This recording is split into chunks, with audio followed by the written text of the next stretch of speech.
美国扬言惩罚沙特，100年未有之大变局或出现，中国会不会躺赢？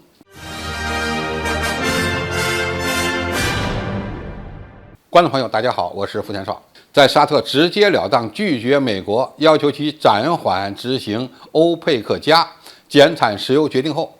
美方认为沙特此举无异于是站队普京。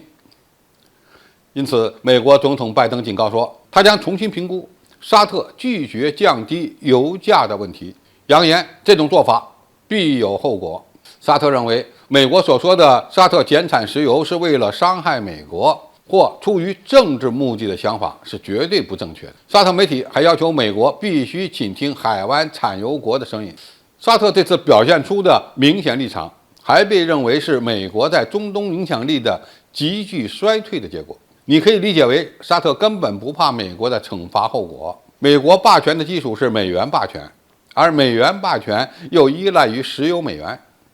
所以，沙特认为不是沙特离不开美国，而是美国离不开沙特。当然，沙特现在这么硬气，还有一个重要原因，那就是中国。中东媒体认为，利雅得及其海湾的阿拉伯盟友可能会抵制美国的任何惩罚。此举可能会使华盛顿的竞争对手中国受益，当然，普京也将受益于国际油价一直处于高位。华盛顿阿拉伯海湾国家研究所的高级常驻研究员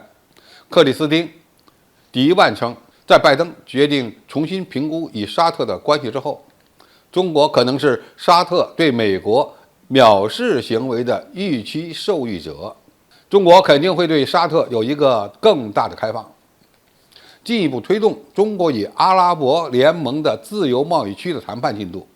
美国再想阻挠中国“一带一路”建设，会变得更加困难。这位美国专家认为，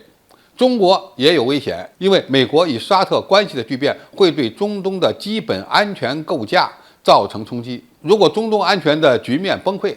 这肯定会损害中国及其亚洲邻国的能源安全。那么，美国如果真的要惩罚沙特，对中国而言，会是一个战略机遇，还是会带来巨大的风险呢？一旦美国与沙特关系破裂，中东的地缘政局将会迎来巨变，这是可以预期的。而中国之前早已经为沙特走上更加独立自主外交做好了铺垫。自拜登政府上台以来，沙特和阿联酋对美国的安全保障已经失去了信心，包括在对待胡塞武装的问题上。去年，美国暂停向这两个海湾国家出售以 F-35为代表的进攻性武器，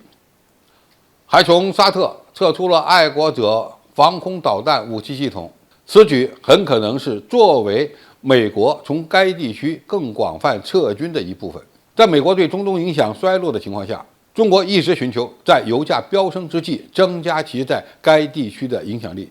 中国抓住机会，寻求与海湾国家建立更加紧密的经济联系，而且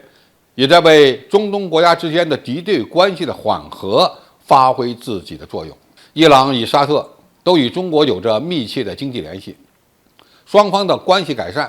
将直接动摇美国在中东地区推行其安全战略的基础。现在的问题是，美国与沙特关系发生严重破裂，是不是必然的？那么答案可以说是肯定的。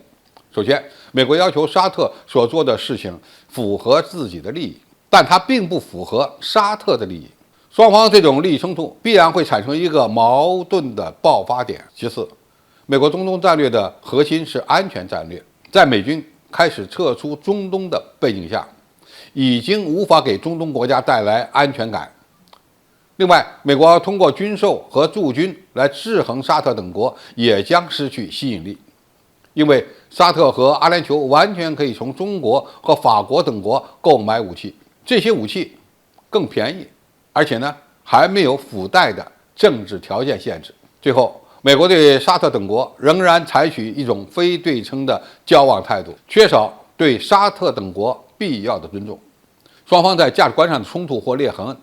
也会加深。拜登政府一直不放手舒吉特案，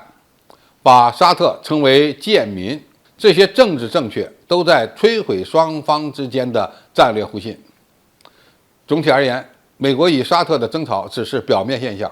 深层次的原因还是美国实力的衰落，是美国霸权对中东国家的欺压所引发的反抗。双方就算这次不彻底翻脸，